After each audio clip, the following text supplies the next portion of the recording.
Topic of this lecture is centripetal force and centrifugal force. Now the acceleration responsible for circular motion is centripetal acceleration. Now that centripetal acceleration is acting along the radius of circular path and acting towards the center of circular path. The force which provides that acceleration is called as centripetal force. Now the centripetal force, expression for centripetal force is given by vector FCP is equal to minus m omega square r. In this case, m is mass of particle performing circular motion and omega square r minus omega square r is centripetal acceleration. Now therefore centripetal force is also acting in the same direction as that of centripetal acceleration. Now it is acting along the radius of circular path and towards the center of circular path. Centripetal force is necessary for circular motion. Now let us see how centripetal force is necessary for circular motion. We know that when particle is performing circular motion, the direction of linear velocity is along the tangent to the circular path. Now therefore particle will move along the tangent to the circular path if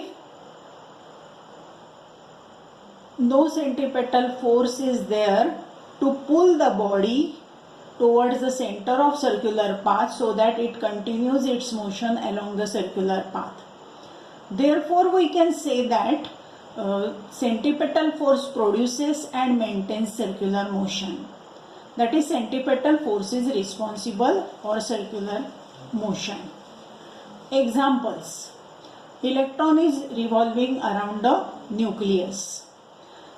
When electron is revolving around the nucleus in circular orbit, electron is performing circular motion.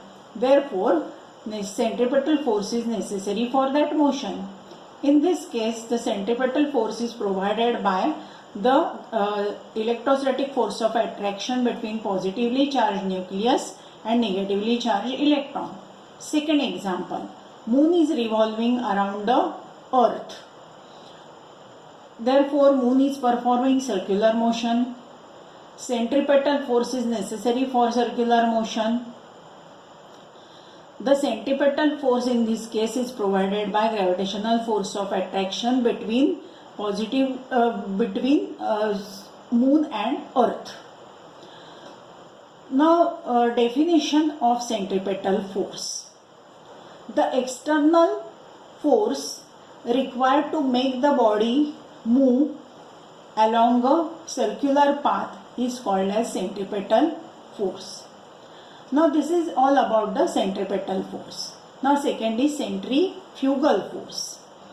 Now we know that when particle is performing circular motion, the linear velocity is always directed toward along the tangent to the circular path, and direction of linear velocity is continuously changing during circular motion.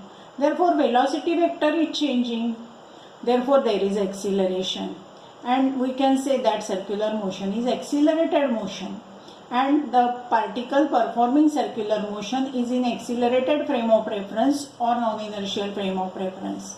Now what is non-inertial frame of reference? Non-inertial frame of reference is a frame of reference which is moving with acceleration with respect to some other frame of reference, with respect to some fixed frame of reference. And we also know that Newton's laws are not obeyed in non-inertial frame of reference. In order to obey Newton's law in non-inertial frame of reference, we must assume the existence of some non-real force there. For circular motion, that non-real force is centrifugal force.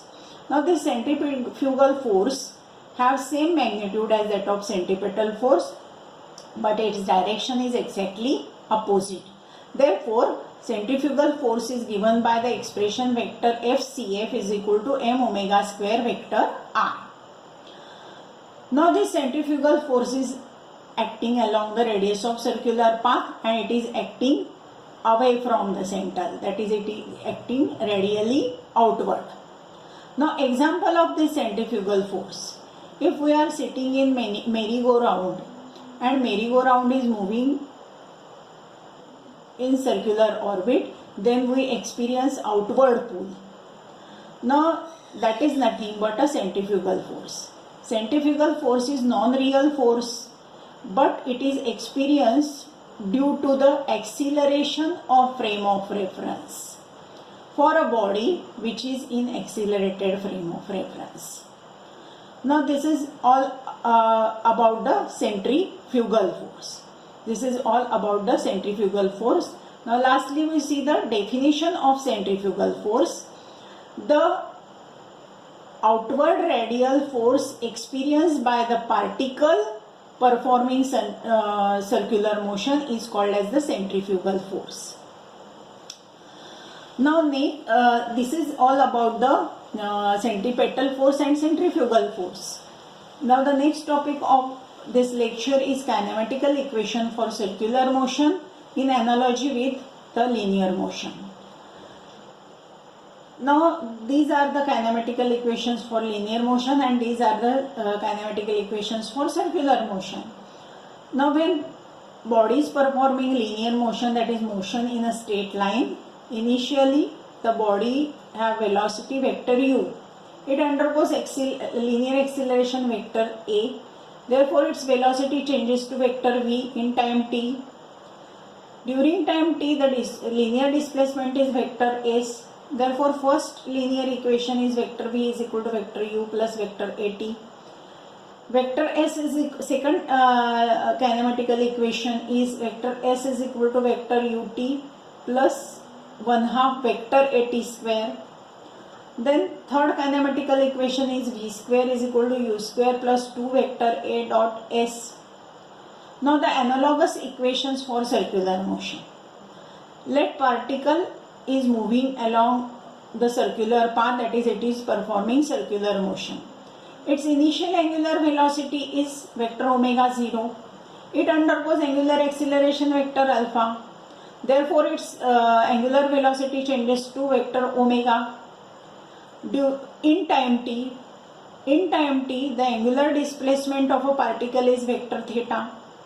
Therefore, first kinematical equation for circular motion is vector omega is equal to vector omega 0 plus vector alpha t. Second kinematical equation is vector theta is equal to vector omega 0 t plus 1/2 vector alpha t square. Third kinematical equation is omega square is equal to omega 0 square plus 2 into vector alpha dot vector theta. Now, therefore, these are the kinematical equations for